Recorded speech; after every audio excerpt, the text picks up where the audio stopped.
Welcome back to the deep dive.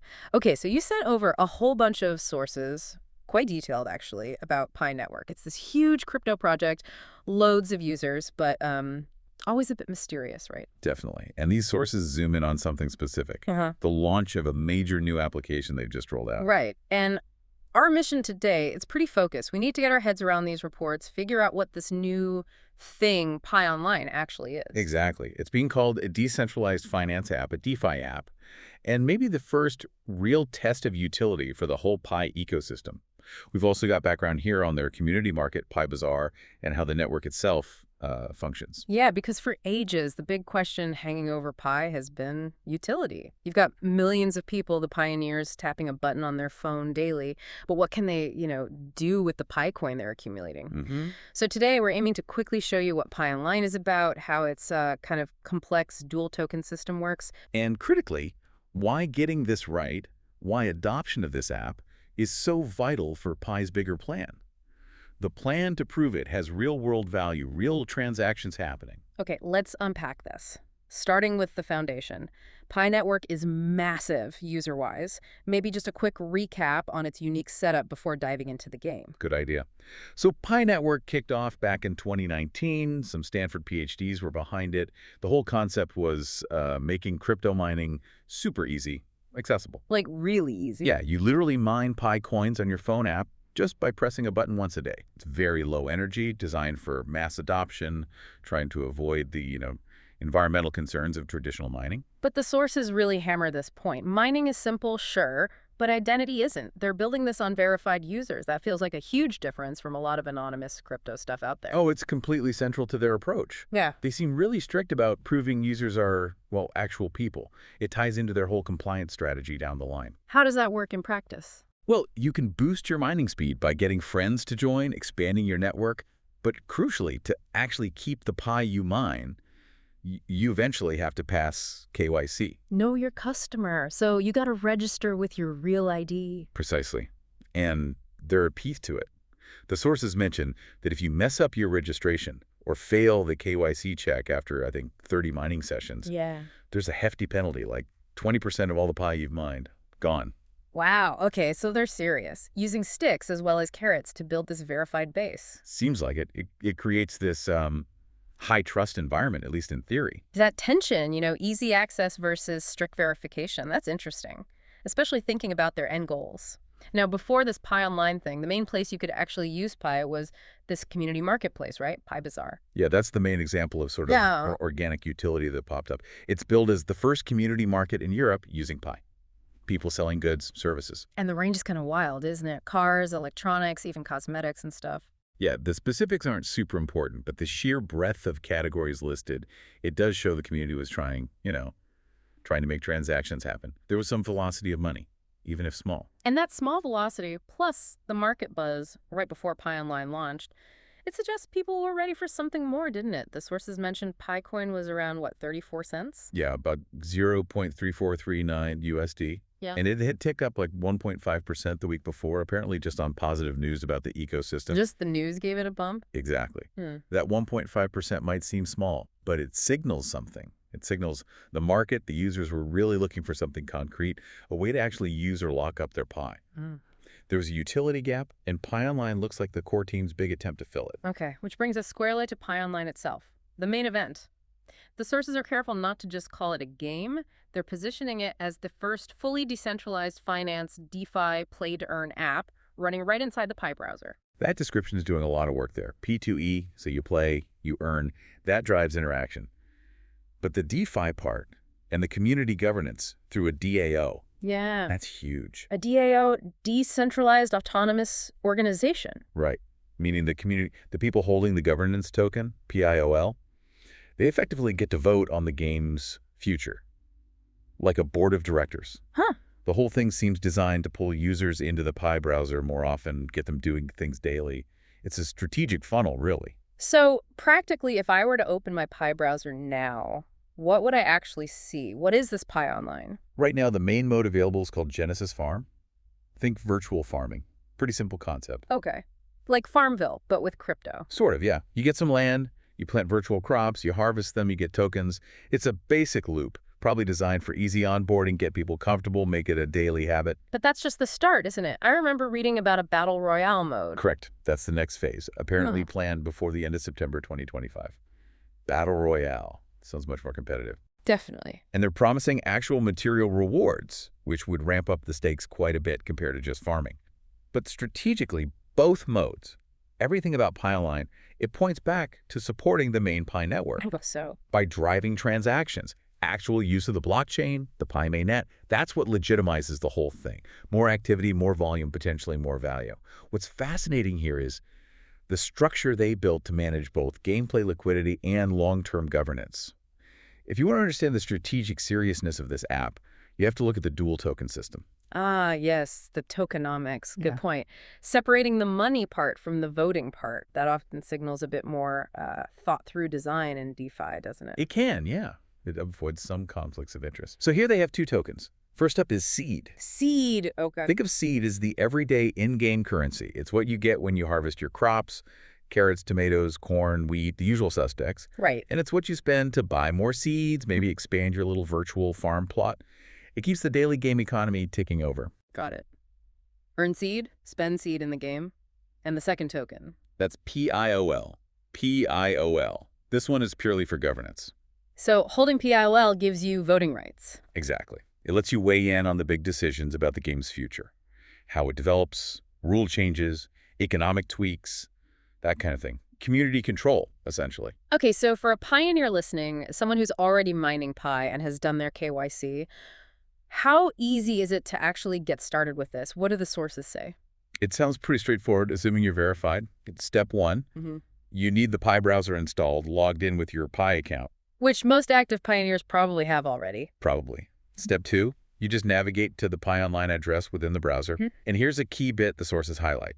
New players get a starter pack. Oh, like free stuff. Yeah, apparently some free virtual land to start farming on and some initial seed tokens. Ah, so you don't need to spend anything up front just to try it out. That lowers the barrier. Exactly. Remove that initial friction, lets people just jump in and start planting. Okay, so they're farming, harvesting seed tokens.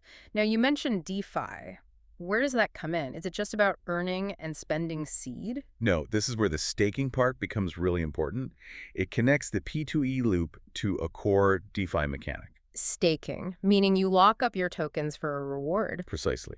You take the seed you harvest, and instead of just spending it all on more virtual corn, you can choose to stake it directly within the game. In the incentive. A pretty significant annual yield. The sources state up to 12.8%.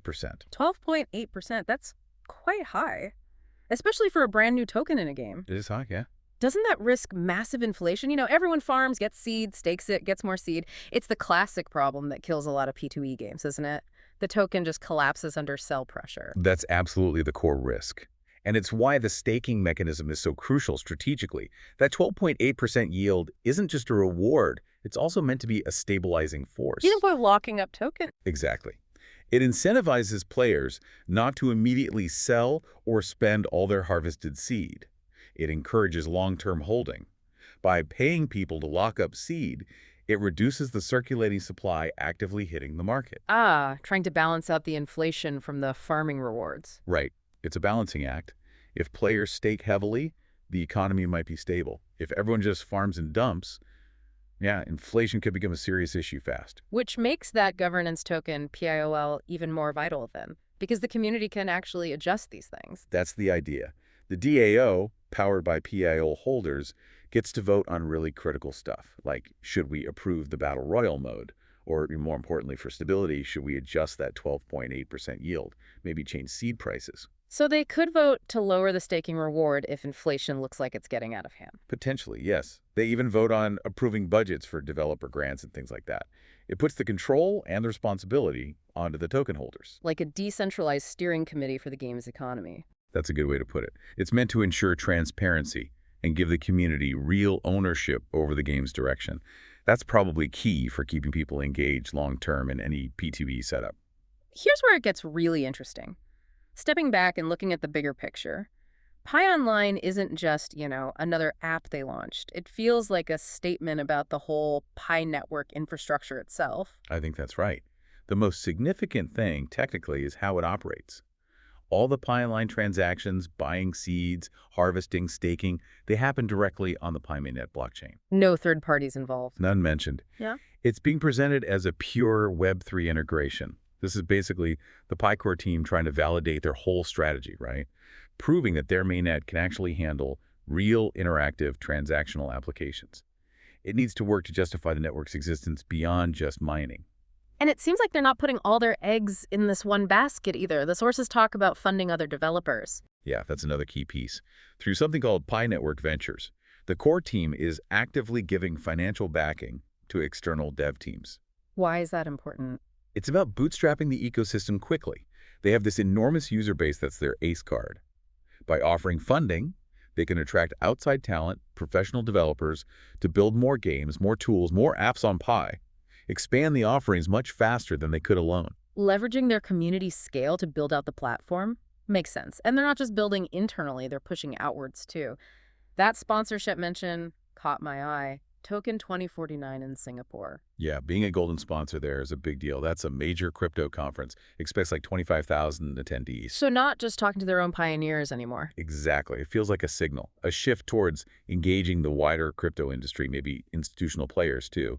Positioning Pi not just as this quirky mobile mining thing, but as a serious platform ready for broader scrutiny and potentially partnerships. Okay, but we have to talk risks. It's still DeFi, even with all the KYC stuff.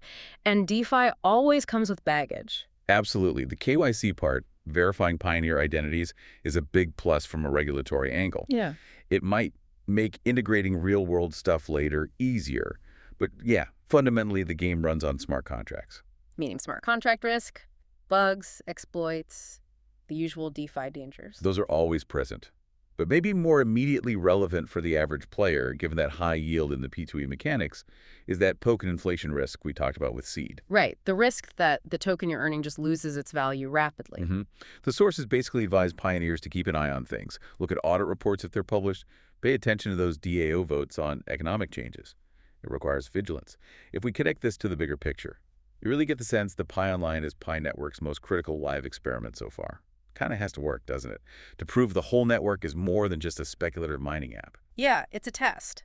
Can this currency, mined so easily on phones, actually underpin a real, working, community-run DeFi economy? So pulling it all together, what's the immediate takeaway for pioneers based on the source material? What should they be doing? The strong advice seemed to be about acting fast. Update the Pi browser, head over to PiOnline quickly to grab that free land and the starting seed tokens. Don't miss out on the freebies. Makes sense. Get in early. And then be active. Participate in the DAO if you get PIOL tokens. Use your vote. And definitely consider linking the farming with the staking. Use that 12.8% yield, not just for personal gain, but also because it helps stabilize the whole system theoretically. So what does this all mean? Well, PiOnline isn't just a game or a side project. It feels like the flagship test case. Can Pi Network drive real transactions, keep users engaged, and manage a complex economy through community governance? Its success, or failure, will likely determine if Pi transitions from this project with huge potential into a genuine, functioning mass-market financial ecosystem. And thinking about that transition, that future, it brings us to a final thought for you, the listener, to sort of chew on. The sources mention future plans, big plans, involving interoperability of RWA real-world assets and DeFi. RWA, like tokenized property or commodities. Exactly. Integrated into the game economy. Imagine trading fractions of tokenized real estate within PiOnline. But that raises a massive question, doesn't it? You've built this huge network based on simplicity, on easy mobile mining. How do you successfully weave in complex, heavily regulated things like real-world assets? Without completely breaking that simplicity, without sacrificing the low barrier to entry that attracted millions of users in the first place. Yeah. How do you manage that inherent tension between the need for mass-market ease of use and the unavoidable regulatory complexity of real-world finance as this whole ecosystem tries to mature? Something to think about. That's the balancing act for pretty much any major blockchain project aiming for global scale, isn't it? It really is. Thanks for diving deep with us on this one. We'll catch you on the next Deep Dive.